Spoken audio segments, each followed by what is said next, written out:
Ucrania ha asegurado que, a pesar de que Rusia no está logrando avances, en la primera línea del frente, la presencia de soldados rusos, en zonas altamente minadas, dificulta los movimientos de las tropas ucranianas. Según el Kremlin, se repelieron 12 ataques de Ucrania, en la región de Donetsk, punto central de los avances rusos. El Ministerio de Defensa de Rusia indicó que se dañó, mediante ataques aéreos, las infraestructuras agrícolas en el puerto de Izmail, en el Danubio. Asimismo aseguró haber destruido un dron naval, que intentaba atacar un buque de guerra ruso, que escoltaba un barco civil, en el Mar Negro. En junio, recordemos, Ucrania lanzó una contraofensiva, con el objetivo de retomar las áreas ocupadas. La Unión Europea da otra vuelta de tuerca a las sanciones vinculadas a la guerra. En Ucrania, el Consejo Europeo ha adoptado nuevas medidas restrictivas para evitar que las sanciones contra Rusia sean eludidas a través de Bielorrusia. Las medidas amplían la prohibición de exportar a Bielorrusia una serie de productos y tecnologías altamente sensibles que contribuyen a la mejora militar y tecnológica de ese país. Además, prohíben la exportación de armas de fuego, municiones y tecnología específica de las industrias aeronáutica y espacial. Bielorrusia es el principal aliado de una Rusia parcialmente aislada. Internacionalmente, Moscú utilizó su territorio para invadir Ucrania, y también para eludir las sanciones impuestas por la comunidad internacional. Rusia reitera ante la ONU que el Kremlin está dispuesto a retomar la iniciativa del Mar Negro, siempre y cuando se cumplan todas las condiciones. Lo hace en respuesta a las especulaciones del jefe de la diplomacia europea, Josep Borrell, que acusó a Moscú de intentar crear dependencia en los países en desarrollo. Desde África solicitan liberar los fertilizantes de ser rusos bloqueados en los puertos de Europa. La Unión Europea busca tejer nuevas alianzas que presionen a Rusia para que retorne a la iniciativa del Mar Negro. Así se ha expresado Josep Borrell, el alto representante de la Unión Europea para Asuntos Exteriores. Acusa a Rusia de buscar crear nuevas dependencias, al exacerbar las vulnerabilidades económicas y la inseguridad alimentaria global. Es el Kremlin. Responden que Moscú siempre ha sido y será un proveedor confiable, no solamente de granos y fertilizantes, sino también de otras mercancías, y Rusia también ha acusado en la ONU a Occidente de no estar interesado realmente en el bienestar de los países del sur global. Todo lo que moviliza a los países occidentales es castigar a Rusia y sus sueños incumplibles de derrotarnos. Estratégicamente, no les preocupan los intereses del sur global. Nosotros sí estamos preocupados. Reitero que, cuando los problemas que hemos indicado públicamente, incluido en esta sala, surgidos en el marco del cumplimiento del memorando entre Rusia y la ONU, sean solucionados, estaremos listos para retomar la iniciativa del Mar Negro. No obstante, desde el Kremlin también recuerdan que Rusia podría retornar al pacto de granos, siempre y cuando comienzan a cumplirse las condiciones de Moscú. En este acuerdo, desde África también se pronuncian. Un representante del gobierno sudafricano insta, primero que todo, a liberar una carga de 200.000 td fertilizantes rusos, que en estos momentos se encuentran bloqueadas en puertos marítimos europeos. Además, desde el continente africano, recuerdan que las naciones de esta región han sido impulsoras de documentos que buscan negociaciones de paz entre Rusia y Ucrania, por lo cual la postura es de conciliación. A todo ello también hay que sumar la fractura dentro del territorio europeo. Desde Hungría, recuerdan que el grano proveniente de Ucrania no cumple con los estándares de calidad del bloque europeo, y que además, los bajos costes afectan a los agricultores de esta región. Además, se crece el peligro de que compañías que comercian con sustancias transgénicas, pues también se puedan estar aprovechando de esta delicada situación. El recipiente del reactor nuclear ruso llegó a la central atómica de Tianwan, en el este de China. Allí se construyen 2 nuevas unidades de energía, según el diseño de Rosatom, el gigante ruso. Se trata del mayor proyecto de cooperación económica entre Moscú y Pekín, pero China no es el único país que goza de las tecnologías de Rusia para un desarrollo sin emisiones de carbono. Ya contamos con la confirmación de que el equipamiento para la central nuclear de Tianwan ya fue entregado a China. Se trata de la vasija del reactor, que se construye en el territorio del gigante asiático, con apoyo de la empresa rusa Rosatom. Esta sección mide unos 12 metros de largo, por 4,5 metros de diámetro y pesa más de 330 t. Asimismo, se suministraron 4 generadores de vapor y otro equipo esencial para el funcionamiento de la planta. Escuchemos los detalles sobre su transportación, la cual fue bastante complicada. Corpus Reactor, la vasija del reactor número 7, de la central nuclear de Tianguan, llegó al sitio de construcción de la central en junio. Fue embarcado en el puerto de San Petersburgo. El camino por el mar duró aproximadamente 2 meses. Hoy hemos descargado la vasija del reactor. En el sitio de la construcción, la central nuclear de Tianguan, es el proyecto de cooperación económica más grande entre Rusia y China. Lo que se construye actualmente son 2 bloques energéticos. Cabe destacar que las 4 unidades de diseño ruso, construidas anteriormente, funcionan con éxito desde hace varios años. Se dan miles de millones de kilovatios hora de energía anuales al sistema energético chino. Una de sus características claves son los sistemas de seguridad, que impiden cualquier influencia externa en su funcionamiento. El actual suministro se realiza en concordancia con los acuerdos alcanzados entre las autoridades de 2 países. En 2018 el último fue suscrito en marzo de este año, cuando el presidente chino Xi Jinping visitó Moscú y mantuvo conversaciones con Vladimir Putin. Y hablando de Rosatom en particular, podríamos destacar que la corporación realiza proyectos energéticos en varias naciones. Ayudó a Turquía en la construcción de su primera central nuclear. También participa en la creación de la primera instalación de este tipo en Egipto. Además están ampliando su cooperación con varias empresas del continente africano. Pasamos a la región latinoamericana. Por ejemplo, en Bolivia, la empresa energética rusa ganó una licitación para el desarrollo de un yacimiento de litio. Aquí también funciona un complejo para la producción de radiofármacos, construido por Rosatom. Estos medicamentos se utilizan para el tratamiento contra las enfermedades oncológicas, así que como vemos, también va creciendo la cantidad de las esferas en las que se profundiza la cooperación. Los militares que tomaron el poder en Níger prometen responder a cualquier agresión por parte de la comunidad económica de los países de África Occidental. Además, anunciaron su salida de acuerdos militares con París y revocaron a sus embajadores en 4 países. Por su parte, el presidente destituido de Níger, Mohamed Bazoum, instó a Washington y a la comunidad mundial a que lo ayuden a restablecer el orden constitucional en el país. Lo escribió en un artículo para el periódico The Washington Post, precisando que lo hace, siendo rey. Advirtió de que la crisis en Níger puede tener consecuencias devastadoras para la región del Sahel. Donald Trump rechaza todos los cargos presentados en su contra, en el marco de la investigación sobre la supuesta injerencia en las elecciones de 2020. Se informa que, tras su comparecencia ante el Tribunal Supremo, se declaró inocente y quedó libre bajo ciertas condiciones. En este sentido, el exmandatario calificó las acusaciones como persecución política, con muchísima expectación, también entre grandes medidas de seguridad en Washington, en la capital de Estados Unidos, y vivió lo que muchos catalogan ya como una jornada histórica, y es que el expresidente Donald Trump, también posible futuro candidato republicano a las próximas elecciones presidenciales, aquí en Estados Unidos, pues bien fue imputado por tercera vez en solo 4 meses, concretamente el expresidente Trump, pues compareció, recordemos, después de ser imputado, en el marco de una investigación llevada a cabo por el fiscal especial Jack Smith, pues por sus supuestos vínculos en esa trama, para intentar anular las elecciones, el resultado de la sala de elecciones presidenciales del año 2020, y también por su potencial papel en los posteriores altercados, recordemos, del 6 de enero del año 2021, tras llegar al tribunal. Fue una jornada caótica en muchos casos, pero también fue un proceso bastante rápido. Recordemos, Trump fue detenido, eso sí, no se le pusieron las esposas también, pues se obviaron otros procedimientos legales y después, pues fue formalmente acusado ante el tribunal de 4 cargos, el primero de ellos, conspiración para cometer fraude contra los Estados Unidos, quizás el cargo más grave. Después, manipulación de testigos, conspiración para obstruir un procedimiento oficial, y también por último, el 4º cargo, conspiración contra los derechos de los ciudadanos estadounidenses. Esos son los 4 cargos. Obviamente, como era de esperar, Donald Trump pues se declaró inocente de todos y cada uno de ellos. Antes de verlo en esa corte en Washington,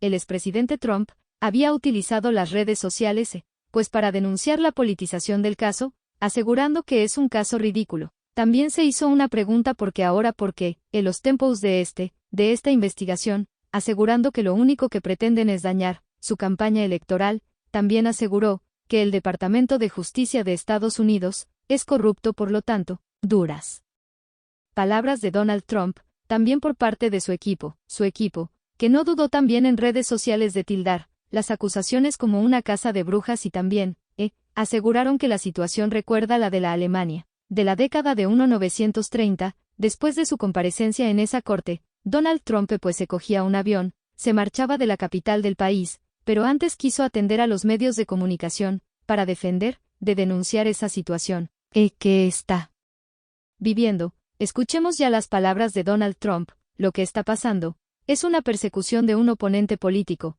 Esto nunca debió suceder en Estados Unidos. Es la persecución de una persona que lleva la delantera, con números muy sustanciales en las primarias republicanas, y que supera a Biden por mucho. Así que si no puedes vencerlos, los persigues o los enjuicias. No podemos permitir que esto ocurra en Estados Unidos. Ahí escuchábamos las palabras de Donald Trump, hablar de persecución política. Por otro lado, muchos analistas hablan de que esto le puede beneficiar, puede movilizar a su base, de cara a las próximas elecciones. Ahora llega esta tercera imputación. Esos 4 cargos espera que sea un proceso judicial largo. Se habla de los primeros meses del año que viene, para empezar ese juicio, pero eso tendrá un camino paralelo, un recorrido paralelo. No podemos olvidar, vamos a entrar, dentro de unos meses, en año electoral aquí en Estados Unidos. Vamos a ver, porque seguro que tiene una consecuencia directa este recorrido judicial, con el contexto político aquí en Estados Unidos. Nicolás Petro, hijo de Gustavo Petro, revela que la campaña presidencial de su padre, en 2022, habría sido financiada con fondos irregulares. Así le informó la Fiscalía, quien también aseguró que con dichos recursos, el entonces candidato incrementó la cantidad de fondos, de manera injustificada, violando los topes electorales. Con estas polémicas declaraciones, según indica la justicia, se abre un capítulo judicial y político, de consecuencias, aún no determinadas. En paralelo, Nicolás Petro renunció a su cargo, en la Asamblea Departamental del Atlántico, y a cualquier actividad política. Además afirmó que entregará toda la evidencia que posea. Estos contundentes datos contra su padre forman parte de la ayuda que el acusado prometió a la justicia, para vincular a otras personas en su caso penal, y así exponer expedientes de corrupción previamente. El hijo del presidente colombiano aclaró que incurrió en tal paso por su familia, y el bebé que espera. Con dicha colaboración, la justicia ha pedido prisión domiciliaria para Nicolás Petro, y libertad con condiciones para su exesposa. Mientras continúa su proceso, el imputado se encuentra vinculado formalmente a una investigación penal por los delitos de lavado de activos y enriquecimiento ilícito. En un histórico acto público, en Bogotá entra en vigor el cese del fuego bilateral entre el Ejército de Liberación Nacional y el gobierno de Gustavo Petro. Las partes instalaron el Comité Nacional de Participación para garantizar la inclusión de la ciudadanía en el proceso de paz. El evento marca el inicio de una tregua de 180 días, tras cerca de 8 meses de diálogo, desde La Habana, donde fue logrado el acuerdo. En junio pasado también lo celebraron. Se oficializa entonces este jueves 3 de agosto, el cese de hostilidades entre los frentes del ELN y el gobierno. Esta acción, que inicia hoy, se extenderá hasta enero del 2024, siendo así los ojos nacionales e internacionales estarán puestos en la paz territorial, que se extenderá por 180 días. Desde Cuba, el canciller Bruno Rodríguez celebró este acuerdo nacional, así como también la instalación del Comité Nacional de la Participación. Ese mismo comité, que se oficializa acá en Corferias, tuvo la participación de cerca de 80 delegados, de 30 organizaciones sociales, gremiales y de derechos humanos, y tendrá entonces como objetivo, durante los próximos días, recoger las propuestas de la sociedad civil en la negociación entre el Gobierno Nacional y la guerrilla del Ejército de Liberación Nacional. Posterior a la voz de todos los representantes del comité, hablaron también los integrantes de la mesa de negociación entre el gobierno y el ELN. El primero de ellos fue Pablo Beltrán, máximo comandante del ELN, quien insta en el régimen de perseguir y exterminar. Así lo dijo. ¿Cuál es el problema? Pero es que hay más fuerzas por fuera del gobierno, que si persiguen y si exterminan, o sea, hay un nuevo gobierno, pero el viejo régimen está vivo, y la esencia del viejo régimen es perseguir y exterminar. Eso se tiene que acabar. También Outi Patiño, jefe negociador de ELN y el gobierno, destaca que todos en Colombia tienen heridas de guerra. A estas alturas, no existe un solo hogar en nuestro país que no haya sido impactado por esta guerra.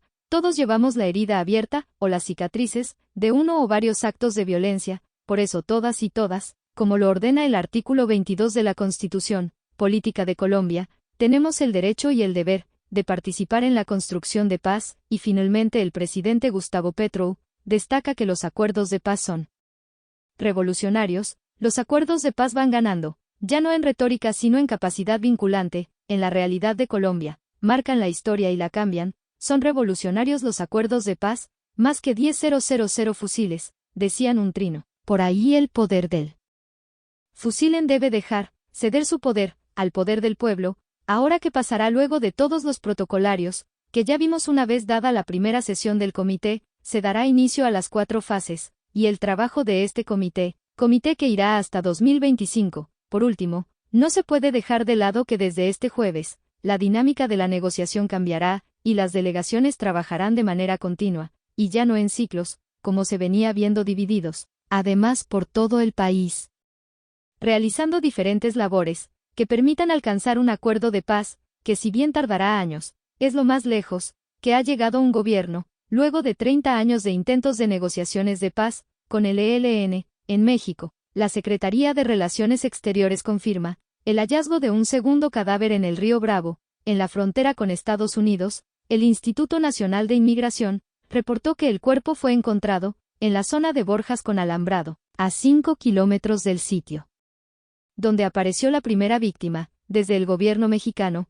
denunciaron que dicha instalación acuática viola los derechos humanos. Sin embargo, aquellos que han logrado cruzar la frontera tampoco cuentan historias felices de su vida. En Estados Unidos, y en particular, en Nueva York, se confirma que este día, el cuerpo de otro migrante fue encontrado en la zona de Eagle Pass, lugar donde fueron instaladas las boyas, con púas gigantes, mismas que flotan en el río Bravo, y que fueron colocadas, recordemos, por la instrucción del gobernador de Texas Greg Abbott. Esta información ocurre apenas unas horas después de que se diera a conocer la noticia del cuerpo de un primer migrante, que habría sido localizado atrapado entre estas boyas, y donde el Grupo Beta, del Instituto Nacional de Migración, encabezó las acciones de rescate. Esta mañana el presidente ha fijado una postura sobre estos lamentables acontecimientos, y dijo que México ya está demandando que se quiten estas boyas. Aprovechó para mandarle un mensaje al gobernador tejano, y esto es lo que dijo: escuchemos,